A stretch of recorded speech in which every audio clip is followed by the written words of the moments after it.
God knows everything. Father, Mother die. Mismo ang yung manananggal, dumapo talaga sa putik ng yung bukid. Hello mga ka-triggers! Hello ka-triggers! Hello mga ka-triggers, mga kakatok, mga Bagyo. may mga bagyo, ayan, mga ka-trippers, mga kapwa kaloka, and of course sa lahat ng ating mga momshies, popshies out there, most especially sa mga anakshis nako, ngayon ay isang gabi ng katatakutan. May usok. Gabi ng katatakutan. Oh. Ano to? Miss D! Nagiba na siya. Unggoy yan. Miss D, hindi jungle! Unggoy yan Miss sa Scary! Kasi kami ni Uyong kasi nakaintindihan kami. 1, 2, 3, go! Nakaintindihan kami dalawa. Okay, ngayong gabi, pag-uusapan natin yung mga experiences nila tungkol sa kanilang mga nakakatakot, yung mga out of this world na mga story pagdating sa mga ligaw na kaluluwa, sa mga tinatawag nilang multo or aswa or ano mga maligno. Tao yan. Tao yan, si ano Miss Oyong. So yeah, i-share natin yan. Simulan natin kasi ito mostly din, no, marami to kadalasan sa mga provinces. Smoke machine. Sa mga provinces natin. Mia Kaloka, ikaw kilala ka, napaka-strong mo, napakatigas mong tao. Ikaw ba naka-experience ka na? Oo naman, at ikukwento ko mamaya. Pero, bakit pa ba tayo lalayo? Kung sa akin, bakit pa ba tayo lalayo? Ang ikukwento ko ay dito.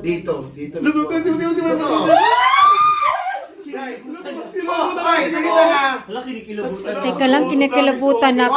Oo, ayan na. Ay, ano ba yan? Dito nga bahay. Hala, Dito nga bahay. ay, tignan mo yung legs Alam ko. ni Mia. Pakita mo yung legs ko. Oo, yung balahibo ko. Akala ko, tingnan mo yung legs ko, dalawang kala. Ay, grabe ka. Dito man. So, Ito ba yung balahibo? Ano, dito sa compound. So, before, wala pang social climbers dito, wala pa si Brenda. Pero, si Brenda, sa akin nagbabakasyon yun, pag dito talaga natutulog. Doon sa bahay namin dati, bago pa pinatayo yung malaking bahay, yung luma. Ang na-experience ko dyan, may CR kasi yan, di ba may CR dyan sa baba, no? Yung pinaglalabahan ng Ate Gina. So, dyan ako nag-CR one time. Walang ilaw. Kasi may CR na may gumagana ng CR dun sa loob ng bahay. So dito sa loob, medyo parang umuulan-ulan. So CR ako ngayon, umupo yata ako that time eh. Tapos ngayon, after ko nang ginawa yung CR ko. Ano ba yan? Go. Nung natapos, may mga, dito kasi sa window niya, may square na gano'n, tapos may mga parang medyo empty bottle na ng shampoo. Naglaglagan, Hindi naman mahangin o ano? Hindi mahangin eh. Sinarado ko yung pinto eh. So, hindi naman mahangin kasi ambon-ambon lang yun, pero naglaglagan. Nung naglaglagan, nagtayuan lahat ng, yun yung pinaka naramdaman kong napakalamig. Kasi nakapatay yung ilay, wala yatang bumbilya yung CR na yun, walang bumbilya. So, padilim. Pero nag-CR lang ako. Pagtayo ko, naglaglagan yung mga shampoo, tas yung napakalamig sa katawan, yung dito sa likodan mo, yung lamig Parang talaga. iyak. Parang may gumanon, ang lamig. Then after that, Ano ba yun? Ingat ka kayo. Yung after nun, ano na, Dito. Alam mo, after nun, pumasok ka sa loob ng bahay, kasi ba yan, ayoko na mag-CR dyan na walang ilaw. uy, sino yan? Saan ba na, uy? Doon nagulat ako. Si Bolo. Kwento ka babalagan kasi kami. So right after that, hindi ka na Hindi ko na masyadong pinagpapansin. Minsan parang magsasalita na lang ako na alis! like parang pinapakita mo mas matakot. Strong ka pa Or rin. strong ka, Oo, yes. oo. Na hindi ka matatakotin. Kasi di ba may times na kapag daw naramdam nila na mas mahina ka, mo especially yung faith mo. Lalo ka tatakotin. Yeah! Diba? Lalo na yung faith mo. Kaya ako Kapag doon ako nahilig manood ng mga angels and demons sa YouTube. Angels, demons, Bible, biblical, mga ganyan, angels, fallen angel, dyan ako nahilig. Kasi nga yung mga ganyan-ganyan paniniwala rin, which is true. Pero ako, kung manonood ako ng horror, manood na ako ng patayan ng mga, yung mga kinakatay-katay na ganyan, di ba, ang dami. Yung mga nightmare. Pero pag yung ghost, doon ako natatakot. Okay. Scary yun in fairness, hindi ko pa yan, buti na lang, wag naman sana. I try to sleep here more! Tulog ka pa dito. Dito I do. Pero good thing, hindi ko pa Hindi naman. Hindi, Baka ayaw wag naman namin- sana. Baka pinipili lang niya kung saan siya magparam. Sino? Pero doon, Si Naiwaet, tanungin naman natin si Naiwaet. Ikaw Naiwaet, dito ka lumaki sa Manila or sa sa province? Sa province, pero na... Province? Province. Is that province? Ayun, usap. Sa province, ano yung meron ka bang experience? Actually, sana try ko yung sa Iloilo. Daan ko yung experience ko yung sa Iloilo kasi yung side ng mother ko is from Iloilo. Tapos sa Haro kami pumunta kami doon. Tapos mga siguro second year high school ako noon. Tapos nung gabi na yon, Grabe, ang tagal na nun. oo. Actually, hindi ako naniniwala sa mga ganyan. Hindi ako naniniwala. Tapos nung natulog na kami, ako to, tapos ito yung pinsan ko. Yung pinsan ko kasi mahilig siyang kalbo. Yung, di ba dati yung mga kalbong buhok? semical. Tapos nakahiga siya, nakahiga ako, nakaganon ako, nakatingin ako sa kanya. Nung tinignan ko, dead ma kasi tumalikod ako. Pag ganyan ko ulit siguro, walang tao. Sabi ko, ba't katabi ko lang siya eh. Tapos lumabas ako, walang halong chika, wala halong, yung pinsan ko, andun lang siya ng TV. Nanonood siya ng TV. Double ganger. Oo, tapos nanonood ng Diba? TV. Double Tapos ganger. as in, parang naiyak ko, ba't ganun. Kinabukasan, yung friend ng pinsan ko na kalbo namatay.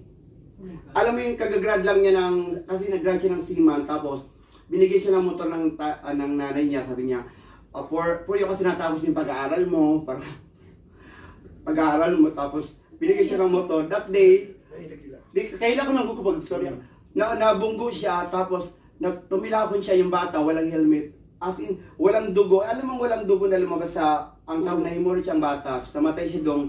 Tapos binigay yung motor, yung pala ang papatay sa ano niya. Yung yung pala ang papatay sa anak niya. Parang nagpakita lang sa akin na yung sabihin ko sa pinsan ko na, uy, yung ano mo parang ganun. Hindi nila alam na namatay pala yung gabi na yun. Kinabukasan nalaman yung ano.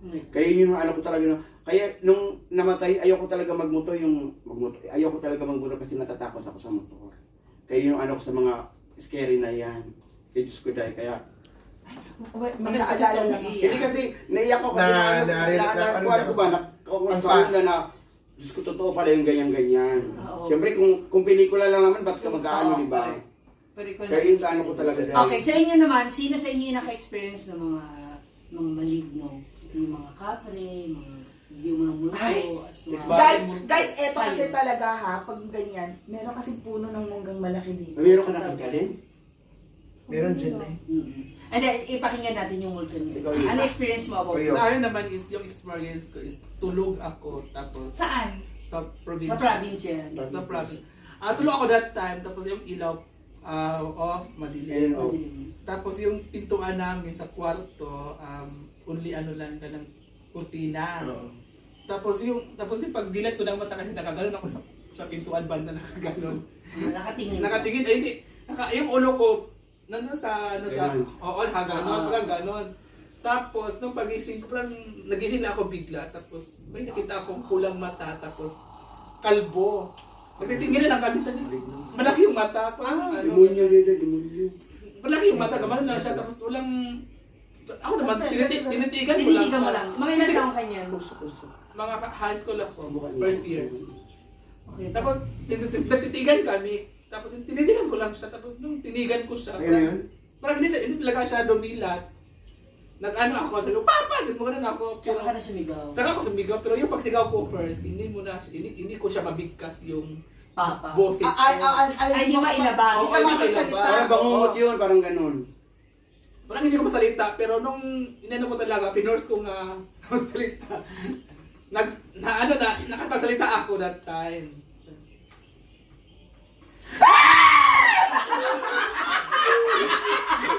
Nakapagsalita ako. Ganyan naman, ganyan.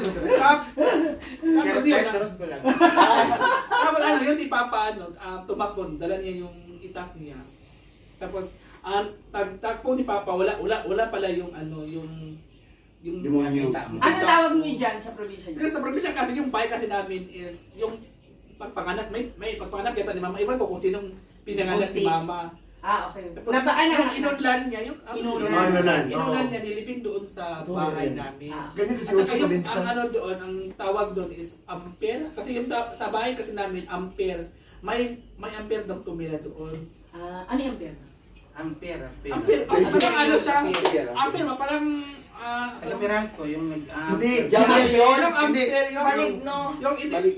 yung Baka mga, maligno. Yung kaluluwa ba? Yung mga kaluluwa ng mga Mga ampere. kaluluwa. Oo, yun. Doon kasi puso gina siya. So, pag naman sa Cebu, ano ako, Ano po, Jay? totoo talaga to. Ha.